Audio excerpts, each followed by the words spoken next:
नमस्कार. श्री स्वामी समर्थ. प्रियंका बोलते. या चॅनलमध्ये आपलं मनपूर्वक स्वागत आहे.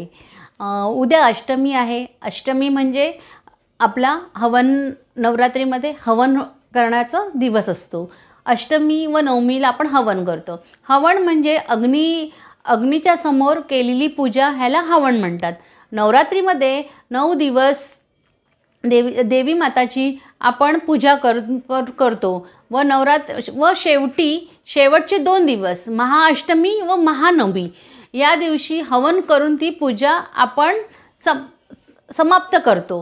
म्हणजे पूर्ण समाप्त करून करतो. आता जे कोणी व्रत किंवा उपासना हे शेवटी हे समापन मानले जाते. याने आपल्या शरीरावर मनावर आत्मा शुद्ध होते आणि संकल्प पूर्ण होतो. ह्याला हवन असे म्हणतात. हे पूर्ण झाल्याने आपलं दुःख दारिद्र्य दूर होतं. आपल्यावरची बोलतात ना, कोणाची वाईट आपल्याला कोणाची सावली पडली असेल ती निघून जाते.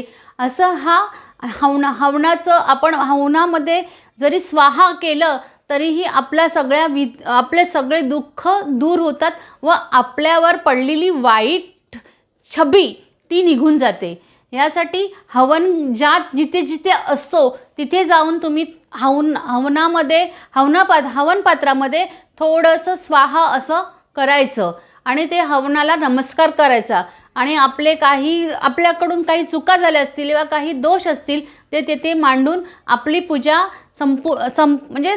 संपूर्ण झाली संपूर्ण हो ही अशी देवाला प्रार्थना करावी की माझी पूजा तू स्वीकारून घे आणि मला क्षमा कर. असं हे हवन केला जातो. श्री स्वामी समर्थ.